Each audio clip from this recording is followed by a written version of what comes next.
Are you curious to learn what could be keeping your skin stuck? Here are 2 patterns that I've noticed in a lot of our clients when their skin doesn't seem to be healing or shifting as quickly as we would like it to. Hi, I'm Abby. I'm a registered holistic nutritionist, founder of Eczema Conquerors, and host of the Eczema podcast for the last 9 years. Today, I want to share with you a very interesting pattern that our team has been noticing when we've been working with clients, that we've been noticing when their skin doesn't seem to be shifting as quickly or when their healing seems to be stuck. We've found that they tend to have some form of unresolved grief and trauma. And of course, this is based on the different patterns that we've been seeing when we look back at their intake forms and we're wondering why their skin isn't healing as quickly as so many of our other clients. One thing we have noticed is that if they have gone through some sort of grief, stressful event, or trauma, it usually shifts their nervous system into a state of dysregulation and puts them into hypervigilance as well. And of course, this is not for everyone, but I just wanted to share that it is a pattern that we seem to have been noticing. And I thought you might be interested to learn more about it. I'm going to share with you 2 clips from Dr. Gabor Maté, who is a renowned speaker, New York Times bestselling author, and an expert on trauma, stress, and how that affects the body.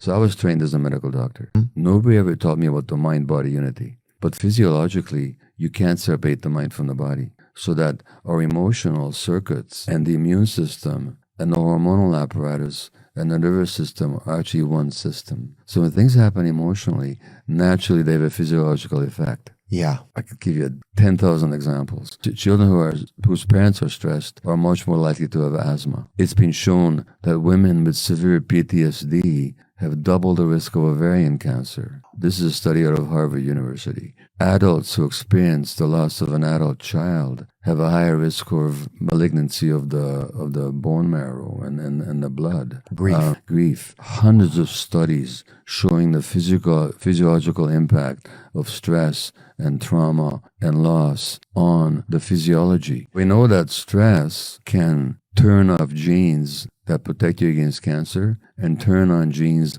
that can cause cancer. Really? Yeah, it's not even controversial. We know that people that repress their healthy anger, they're actually suppressing their immune system. And great clinicians have been recognizing this forever. 2,400 years ago, Socrates, the Greek philosopher, said that the problem with the doctors of today is that they separate the mind from the body. Wow. So I travel all over the world, give a lot of talks, and I ask people a simple question. Have you in the last 5 years been to a respirologist, a rheumatologist, a gastroenterologist, a neurologist? A lot of people will put their hands up. And then I'll say, did anybody ask you about childhood trauma for your multiple sclerosis or rheumatoid arthritis or colitis or Crohn's disease or fibromyalgia? Did they ask you about childhood trauma? Did they ask you about stress in your life? Did they ask you about how you feel about yourself as a human being? Did they ask you about your relationship with friends or significant others? Did they ask you about stress at work? And yet I say to people, those questions had everything to do why you got sick in the first place. Not all, but most chronic illnesses, mental illnesses, or physical illnesses are connected to chronic stress and in many cases to childhood trauma. We've also had clients where they were seeing healing progress in their skin, and all of a sudden when someone close to them passed away and it was a loved one, all of a sudden their skin just moved into a state where they were flaring and they were not doing so well. Often we've also found that what can be really helpful is to pair what we're doing internally along with doing the internal work with a therapist or someone who can help calm down their nervous system, bring it more into regulation, and also help calm the mind and calm the hypervigilance as well. Sometimes we've noticed that these clients have been in this state for so long that they don't even notice that they're in a state of hypervigilance. As another example, we've not only had a few clients who have flared after they lost a loved one, but we've also had clients who have flared after other stressful and traumatic events like sexual assault. We've had more than one client who has gone through that and has told us that after that incident happened, they noticed that that's when their skin flared. For myself personally, I noticed that my skin broke out severely from head to toe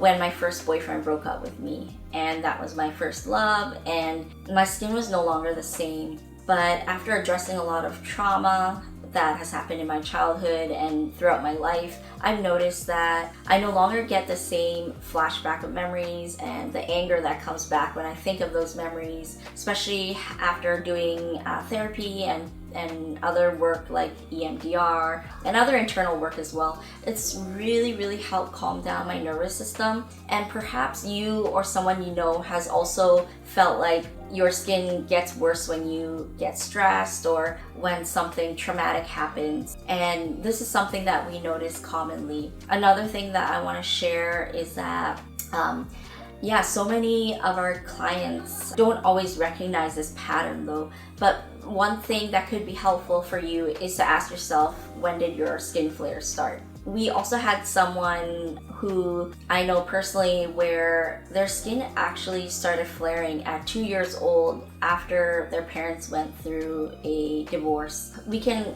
harbor certain memories, and so many experiences can shape us and affect our nervous system and our skin as well. I also thought that you might enjoy hearing and learning about patterns that we see and stories as well. So I just wanted to share this because I've also been on a journey of healing, not only internally through lifestyle, diet, supplements, but also through my mind, through my past experiences, through my mental health, just working on healing those as well. I also met someone who was our client, and he said that his skin shifted so much when he finally did a lot of internal work and he did a lot of somatic therapy to help release all the stuck emotions, the stress, the grief, the trauma.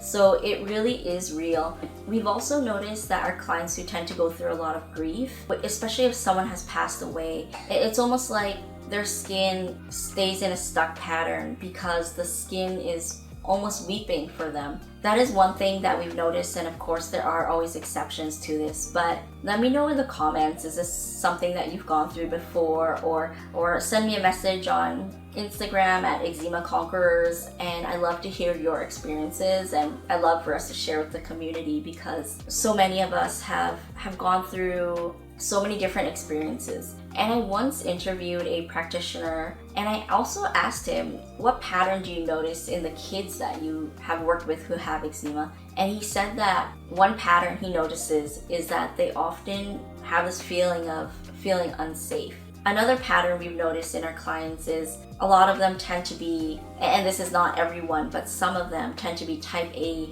perfectionists, work really hard and tend to be hard on themselves. Even when it comes to seeing eczema in the neck area, one thing that we've noticed a pattern of is that when it's over the neck, we often ask them this question: do you find it difficult to express yourself? Do you find it difficult to speak up? And actually every single time they've said yes so far. They've really found it difficult to speak up, difficult to have their voice and to feel seen and feel heard. And when they start to be able to have their voice back and speak up and get their identity and express themselves and really express who they are, that's when they also find that their skin starts to calm down. Here is one more clip from Dr. Gabor Maté on some patterns he's noticed and also how childhood trauma can affect our bodies as well. Childhood trauma sets the template for lifelong stress. There are a lot of studies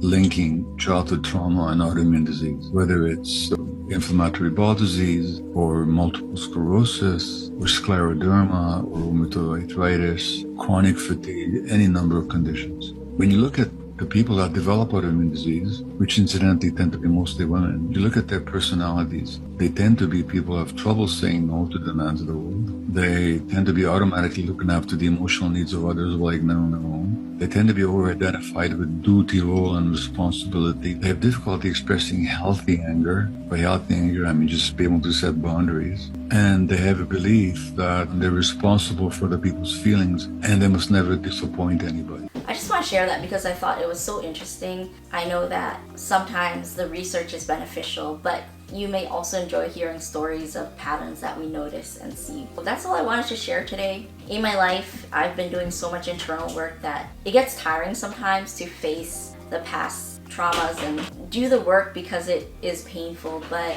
so far it's been a journey of self-love, self-acceptance, and healing. And not only do we heal and work on ourselves internally, but the more we work on ourselves internally, the more that externally our nervous system starts to calm down, the stress response starts to calm down, and it shows on our skin as well. So of course the mental health part is not just all of it, but just part of the healing. And so I just want to share that with you. Let me know your experiences. I would love to hear them. You can always reach out to me at Eczema Conquerors and download my free ebook, 15 Overlooked Root Causes that can be causing your skin to flare. I hope it can help you today. Thank you for watching.